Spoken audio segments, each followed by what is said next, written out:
The most phenomenal thing that's happening on the planet, for playing cricket you need good soil, huh? Definitely, I'll make myself available to be there, to be a part of the project and the movement.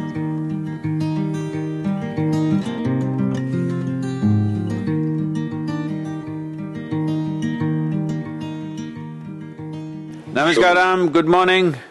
Both the brothers, bravo brothers. Dwayne and Darren, wonderful to see you guys. Nice to meet you. Wonderful seeing both of you. This new movement that's going to bring you to the Caribbean, soil movement. So we would like to get a little more like in depth, where they get to understand it a bit more.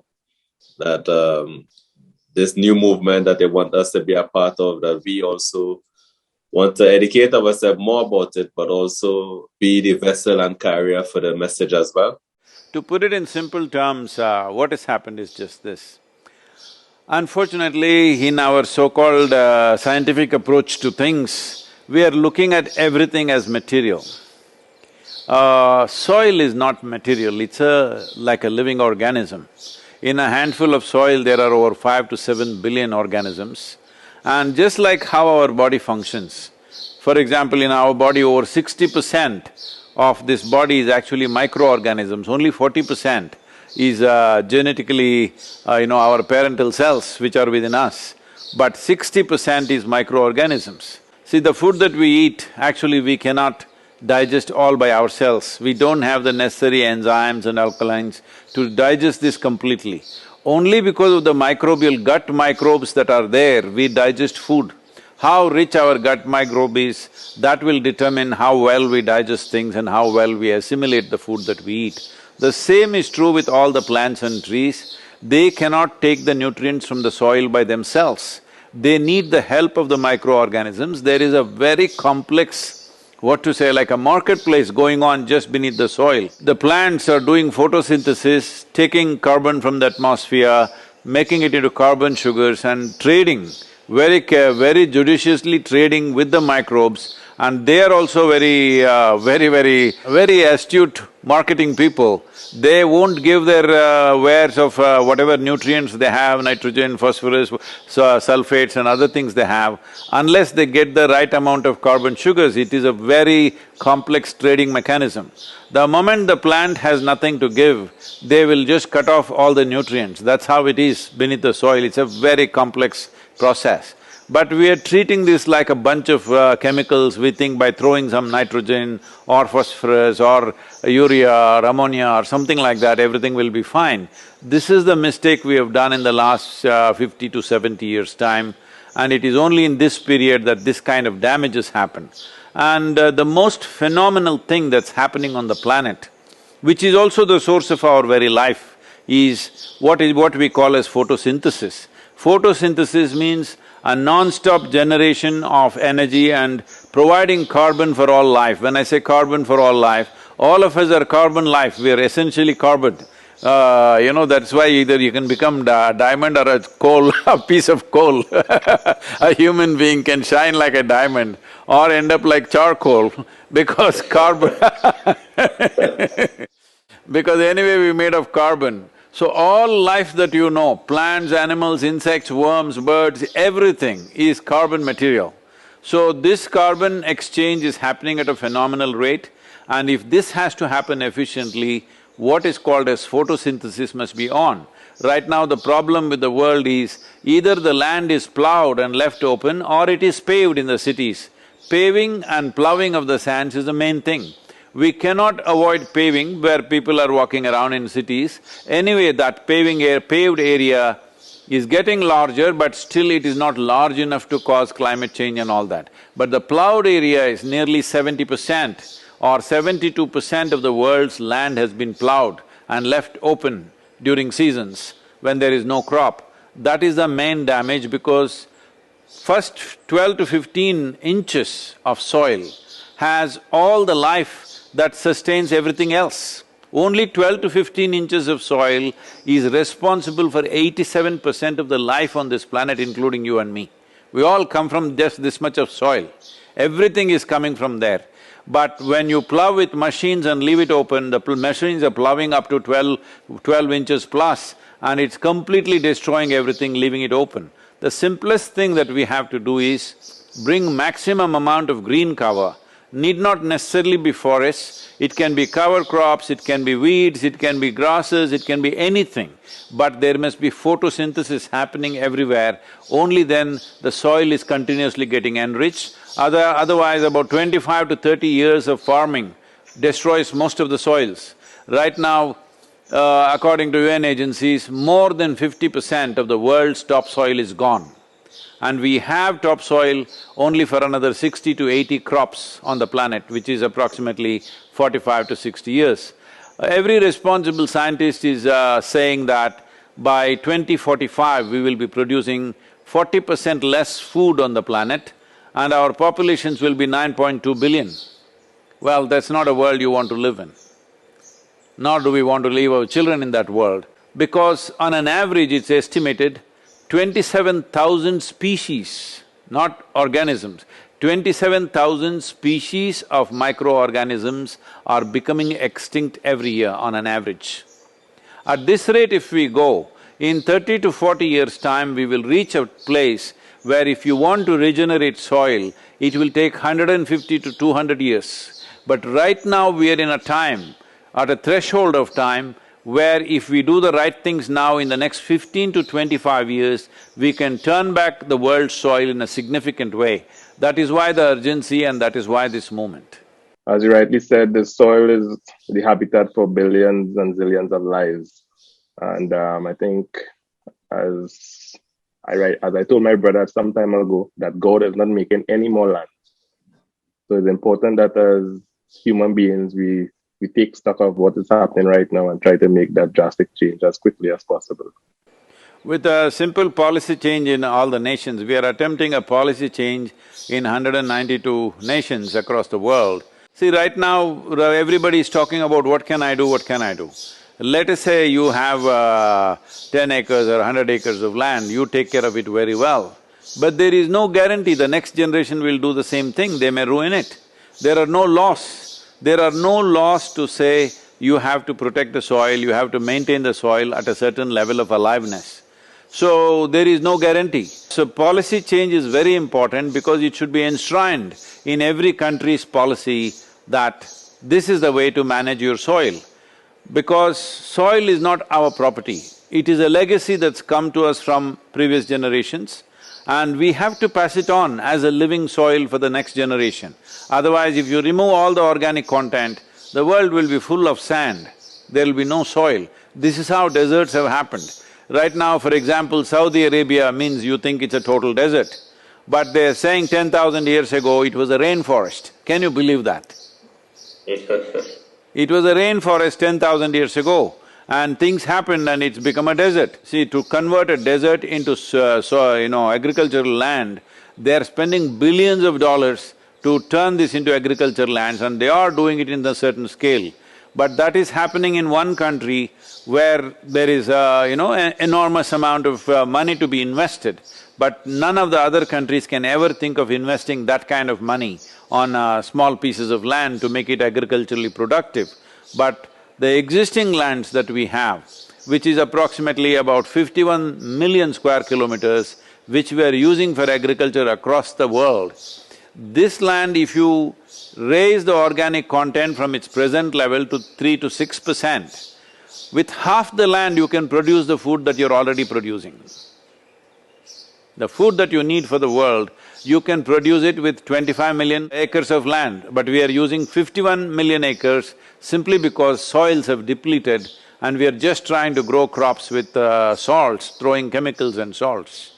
So you said within 45 to 50, 55 years, right? Yes. Left with soil. That's how much average that the thing is left. So Yeah. what do you think will happen next if we don't save? See, the United Nations agencies like FAO and others are predicting by 2035, 2040, they're predicting worldwide civil wars. Civil wars could be happening in various countries across the world because 40% less food means fights will start within the country. For example, in the last 40 years or so, 40 or 42 years, there have been 30 wars in Africa. Out of these 27 wars were to take charge of fertile lands. I want you to look at the Google map of Africa, how it was 10 years ago, how it is today. You will see the brown patch has spread from both south and north, it is encroaching into the Central Africa. Africa means you thought is always green, but most people's image of Africa is from the Tarzan movies of the 80s. You know, everywhere jungle, jungle, jungle. There's nothing like that. Most countries are becoming deserts. Do you believe that if you said that in next 40 to 50 years that nothing is being done? I was looking at a documentary, I'm not sure if it's accurate or what, but they said it's going to have like a major blackout in the world. See, the thing is, we are always looking at cold statistics and making predictions. I'm not somebody who looks at it that way, but you and me as human beings, if we stand up now, such a situation need not come. Very easily in 12 to 15 years' time, we can turn this around. We have a large-scale sample here in southern India. You must visit and see this sometime when you have the time. We have a movement called Kaveri Calling. We initially started a Rally for Rivers project, with which we changed the policy. Change of policy was very important. Now on ground in one river basin, which is 83,000 square kilometers and 5.2 million farmers in this one river basin, here we are working, we have transformed now 125,000 farmers into a different kind of agriculture, which is a tree-based agriculture. In 5 to 7 years, their incomes have gone up anywhere between 300 to 800%, 3 to 8 times. And the soil quality has improved significantly, and water tables have come up, and the nutrition quality in the food has greatly enhanced. See, why I'm talking about nutrition is, for example, in United States, I'm saying United States because that is one place where these things are being measured. In most other places, it's not measured. What kind of fruits and vegetables you ate in 1920, about 100 years ago, today only 10% of the nourishment is there in the same vegetables and fruits. If you ate one orange in 1920, what you got, today you have to eat 8 oranges to get the same thing. Have you ever eaten 8 oranges for breakfast, I'm asking? So why do you think is the cause of that? You have to eat like almost triple. Not triple, 8 times. Yeah, quality is no longer the Yeah. same because of the There is no 8 in cricket, only 6. That's a problem.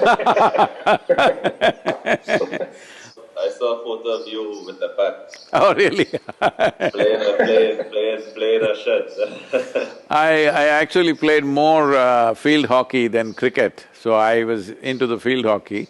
But there's nobody in India who doesn't play cricket. Everybody is a cricketer. So seeing that you're a big cricket fan, who would have been your all-time cricket favorite player? All-time cricket favorite, I think it's Vivian Richards. The master. Yes. I mean, it's not just about the runs and score. The way it was done, the ease and a certain mastery over what was being done was fearless kind of playing, you know. I think I've looked one of the videos when in one of your sessions with this young boy asks you a question, the difference between when your mind telling you something or when your heart telling you something.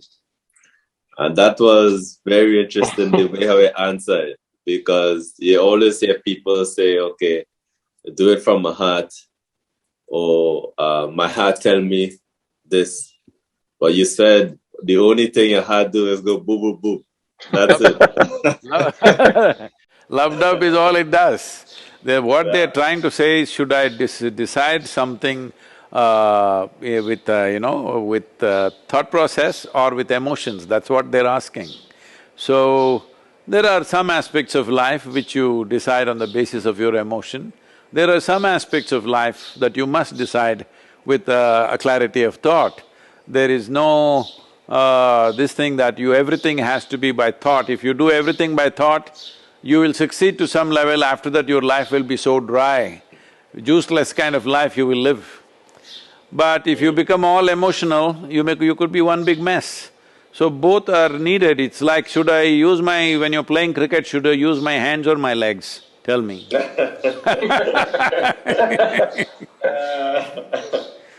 Interesting, interesting.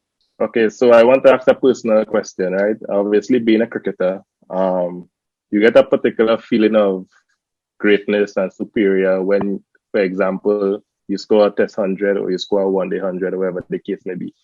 The feeling you get after you score that particular 100 for the next delivery you're going to bat. How can you replicate that sort of feeling initially when you now go into the wicket to start your innings? See, That level of confidence and so forth. I'm sorry, I may say something which is contradictory to many things you would have heard. See, you should not feel good because you hit 100. You should not feel good because you won the match. Well, those things are there, little bit of celebration and stuff is there. But the real good feeling for a cricketer should be about how you hit the ball, okay? When you hit the ball really well, there is a good feeling and that's all you must bank on. If you keep on having that good feeling, somebody else will count the score. Why are you counting the score? There are other people, hello? You must just hit the ball, like somebody was asking me, in India, as you know, one big emotion is always, this thing, India-Pakistan match is like a, another level of excitement and emotion. So somebody comes and asks me, Sadhguru, how to beat Pakistan? I said, don't beat Pakistan. Why do you want to beat Pakistan? Beating Pakistan is not the business of India's cricket team. India's cricket team should only bother about how to hit the damn ball. Don't try to beat Pakistan or Pakistanis, that's not the way to play the game. You just hit the ball. If you hit the ball well, you will beat everybody, all right? But beating everybody is not the business of cricket. The business of cricket is hitting the ball well. So, the greatest feeling for you should be always about striking the ball well. If you have that, somebody will count, somebody will declare who won, that's not your business. Your business is you hitting the ball really well, that's all. And people love you and admire you for that. It's very easy to write 100, 100 is 100, No. Nobody is admiring you for 100, unfortunately people may think so. But the real pleasure of the game and the accomplishment of the game is how well can you hit the ball. So when you asked who is your favorite player, I said Vivian Richards. Maybe Vivian Richards has not scored as many runs as somebody else, many other people have bigger records. I'm talking about how the ball was struck. That's all the game is. Just looking at it from a mental perspective, sometimes you want that level of confidence even when you're not doing well. There's a certain level of confidence you feel after you get the 100. That's what I'm asking. No, I'm saying it should not be that way, I'm saying. It should not be that way because 100 is just a number. See, there was a time, as you know, there was a time if a team reaches 100, in 30 overs, that was considered very good. For the first time, I remember Sanat Jayasuriya hit 100 in 20 overs. That was a miracle. Now they're hitting it in 8 overs, all right? 10 overs. So I'm saying don't set such standards, 100 is a great number, no. 100 is not a great number, 6 is not a great number. The big thing about cricket is you're hitting the ball so well. And that's all that matters. In the given conditions, in any given condition, you're hitting the ball well. In certain conditions, 50 runs may be very big deal. In another condition, 200 runs may not be so big, isn't it so? So don't go by the number. Your whole thing should be about how to strike the ball in the best possible way, and you must have the greatest feeling from that. Once your confidence and your way of how you feel is dependent on how you strike the ball, that's all your focus will be and that's all it should be. Scoreboard is not your business, there are people employed to do that job. Thank you. So you guys, for playing cricket you need good soil, huh? Yes, very important, otherwise you know what all the track will do for you. We definitely looking forward to you visiting our shores It's good that you come into the Caribbean and by extension, Trinidad and Tobago, which is our home. Definitely, I'll make myself available to be there, to be a part of the project and the movement, and also to meet you in person. Thank you very much, Dwayne. Thank you, Darren. All the best for you. Thank you, sir. Thank you. My best wishes and blessings to both of you. Namaskaram.